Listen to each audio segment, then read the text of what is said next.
What's going on, Messiah, Texas people? It's Friday. You know what that means? Time for another 5-Minute Friday. Here we're on Book of Psalms. We're in number 90. Moving right along. Hope you're enjoying this series as much as we're enjoying putting it out for you. So here we go. Psalm 90. From everlasting to everlasting, it's subtitled in the ESV. It says it's a prayer of Moses, the man of God. Lord, you have been our dwelling place in all generations.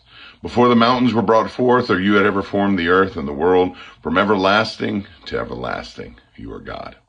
You return man to dust and say, return, O children of man. For 1,000 years in your sight are but as yesterday when it is past, or as a watch in the night. You sweep them away as a flood. They are like a dream, like a grass that is renewed in the morning. In the evening it fades and withers. In the morning it's flourished and is renewed. For we are brought to an end by your anger. By your wrath we are dismayed. We have set our iniquities before you, our secret sins in the light of your presence.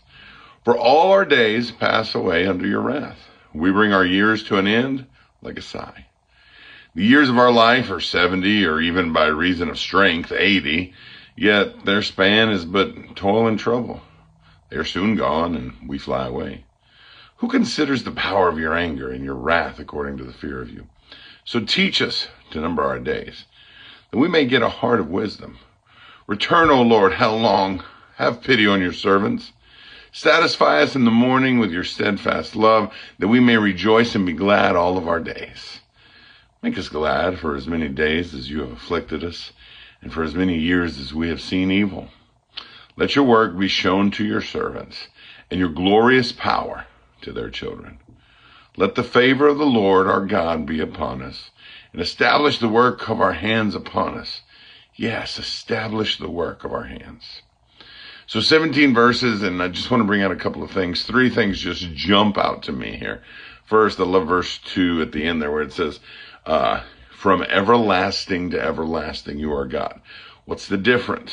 Okay, where's the difference? So in John 3:16, if your translation says eternal life, it's not the best choice. Where it says, for God so loved the world that he gave his only begotten Son, that whoever believes in him will not perish but have eternal life, should actually say everlasting.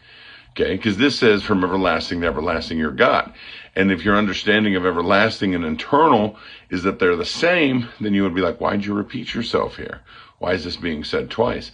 But that's not the case. So everlasting takes a fixed point and goes everlasting. It lasts forever. Eternal, there is no start or end. Eternal goes forever both ways. So to say that God is from everlasting, it's going to last forever, to everlasting means goes as far back the other way as you want. He's always been. And that's what I love about the God that we serve. He wasn't created. He didn't begin. He was. He is. He is I am. Because he's just God. Period. Okay? And so while we get to have everlasting life, we don't get to have eternal life, but we serve a God who is eternal.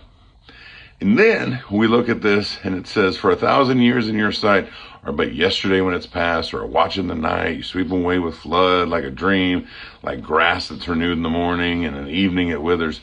It's like our lifespan, God, it's like nothing. It says, like maybe it's 70 years, maybe 80 if you're strong.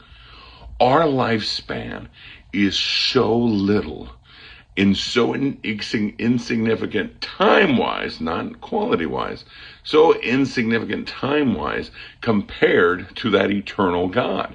It's so much longer to live eternal than our 70 to 80 years. We're not even a blip on his time spectrum. But that's why it's so important for us to redeem the time, because the days are evil, and make the most of every opportunity that we can. Because we don't have that much time. And this reminds us. And in the end, establish the work of our hands upon us. Yes, establish the work of our hands. Sure, let the favor of God be upon us. I want to be in his favor. You want to be in his favor. We want to live in his favor. But I want him to establish the work of my hands. I want him to establish the work of your hands. Whatever we do for him, led by him, for kingdom purposes, not the work of my hands I do for myself, not what I can do to make myself happy or to make myself look good, But God, when these hands are trying to work for you, would you establish and bless that work for your name's sake? So, a couple of thoughts that jump out to me from Psalm 90. Love going in this Psalm journey with you. And I love that he establishes the work of our hands because we're not alone. Because you've got friends in Messiah, Texas.